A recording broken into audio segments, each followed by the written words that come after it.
नमस्कार दोस्तों, स्वागत है आपका हमारे यूट्यूब चैनल पर। अगर आप चैनल पर नए हैं तो प्लीज़ चैनल को सब्सक्राइब कर लीजिए, अपने दोस्तों को शेयर कर दीजिए। दोस्तों, इस डिक्टेशन की पीडीएफ आपको टेलीग्राम ग्रुप में मिल जाएगी, जिसका लिंक डिस्क्रिप्शन बॉक्स में दे दूंगा। ठीक है, 120 शब्द प्रति मिनट की गति से डिक्टेशन शुरू करते हैं। 5 सेकंड में तैयार हो जाइए।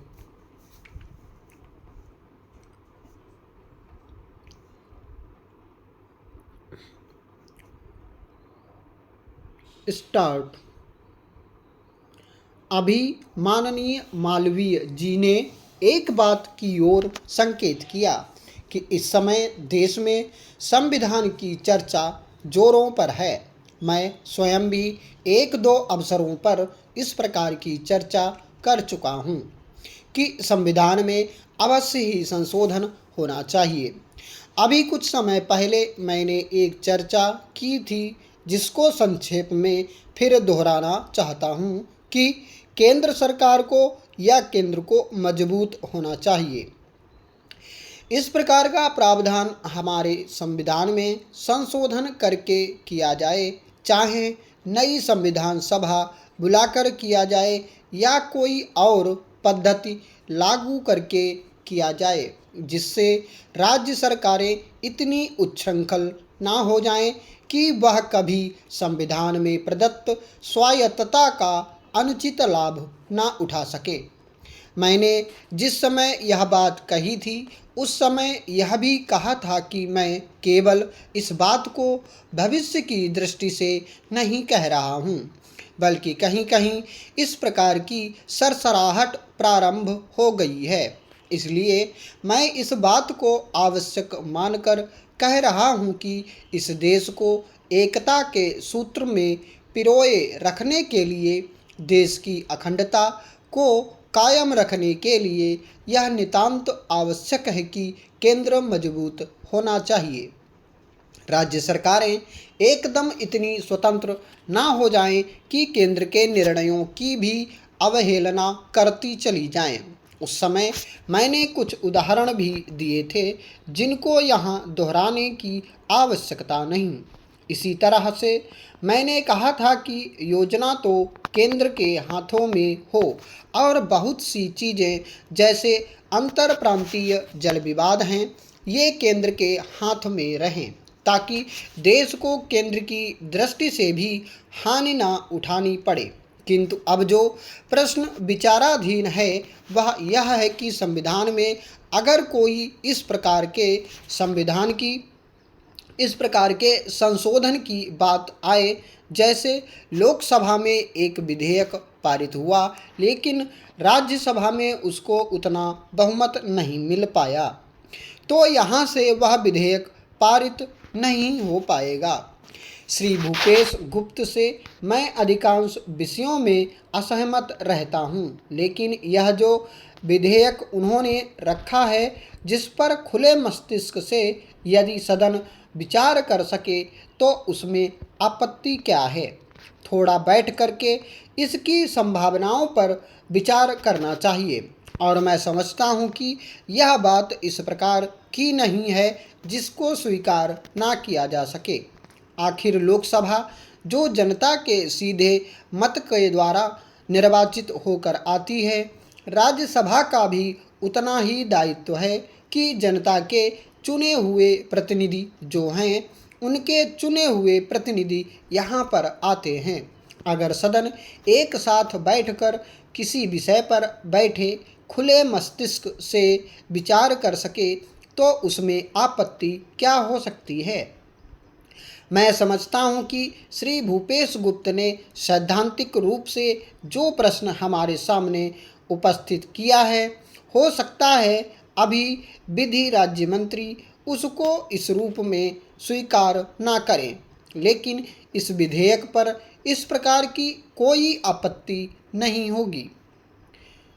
महोदय, केंद्र सरकार यह समझती है कि वह सत्ता में बैठी हुई है, इसलिए विपक्ष के मुख्यमंत्री यदि उनकी सलाह से या उनकी राय के मुताबिक काम नहीं करते हैं तो ऐसी सरकारों को काम नहीं करने देंगे, और राज्यपालों के जरिए इस प्रकार की सरकारों में परिवर्तन लाने और उनको गिराने का काम किया गया है।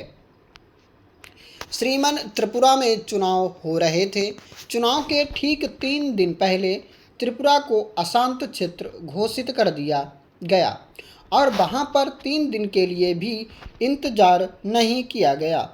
वहां के तत्कालीन मुख्यमंत्री का कहना है कि मुझसे पूछा भी नहीं गया, बिना मुझसे पूछे ही सारे राज्य को अशांत क्षेत्र घोषित कर दिया गया है। वहां पर सेना भेज दी गई। इसका मतलब यह है कि जितनी भी लोकतांत्रिक परंपराएं हैं, जो भी लोकतांत्रिक मूल्य हैं, सरकार उनको मानना नहीं चाहती है। मान्यवर, विधानमंडलों की बात लीजिए। अभी जनरल साहब जिक्र कर रहे थे कि जितने भी मुख्यमंत्री हैं, कम से कम सत्ता दल के मुख्यमंत्री जो हैं, उनके नामांकन के सिलसिले में भी कोई लोकतांत्रिक मूल्यों का पालन नहीं होता है। अभी राजस्थान के मुख्यमंत्री का बदलाव हुआ, सत्ताधारी दल का मुख्यमंत्री हो या दूसरा, वह जनता के प्रतिनिधियों द्वारा चुनकर विधानसभा में भेजे जाते हैं। जनता उनको अपना वोट देती है। हमारी लोकतांत्रिक प्रणाली इसीलिए है कि जनता के प्रतिनिधि विधानसभा में जिस दल का बहुमत हो, उसके नेता को शून्य मंत्री बनाती है। लेकिन वहाँ जनता के प्रतिनिधियों की राय नहीं ली गई। राजस्थान विधानमंडल की बैठक नहीं बुलाई गई। मध्य प्रदेश के विधानमंडल की बैठक नहीं बुलाई गई। कुछ विधायकों ने कहा कि उन्हें तो इस बात की जानकारी तक नहीं थी। अगर किसी विधानसभा में 150 सदस्य थे तो वहाँ 40 भी सदस्य नहीं पहुँचे। इसका मतलब यह है कि हमारे यहाँ जो विधान की प्रक्रिया है, जो संवैधानिक प्रक्रिया है, उसके प्रति सरकार के मन में कोई आदर नहीं है। श्रीमान, न्यायपालिका की ओर ध्यान आकर्षित करते हुए मैं आपको बताना चाहता हूं कि सर्वोच्च न्यायालय में करीब करीब 9 जजों के पद 2 साल से खाली हैं। लोग सर्वोच्च न्यायालय में जाते हैं अपनी याचिका लेकर और अपने मुकदमे या अपील पर फैसले की प्रतीक्षा करते हैं। उनका ही फैसला करने में काफ़ी विलंब होता है। तो इन 9 जजों की नियुक्ति कौन करेगा? यह तो जनता नहीं करेगी, वह तो राज्यसभा या लोकसभा नहीं करेगी। इनकी नियुक्ति तो सरकार को ही करनी होगी। यह काम तो प्रधानमंत्री का, गृह मंत्री का है और केंद्रीय सरकार में उसकी एक निश्चित प्रक्रिया है। लेकिन पौने 2 साल से सर्वोच्च न्यायालय में ये पद खाली रहे। इसका मतलब यह है कि सरकार की इच्छा है कि ऐसे जजों की नियुक्ति की जाए जो प्रधानमंत्री के प्रति उत्तरदायी हों, जो कांग्रेस पार्टी के प्रति उत्तरदायी बन सकें। सभापति महोदय, अभी तक हिंदुस्तान में 2 नीतियों के संबंध में चर्चा होती है, आयात और निर्यात। जब माननीय मंत्री जी जवाब दें तो मैं जानना चाहूँगा कि आयात निर्यात की क्या स्थिति रही है।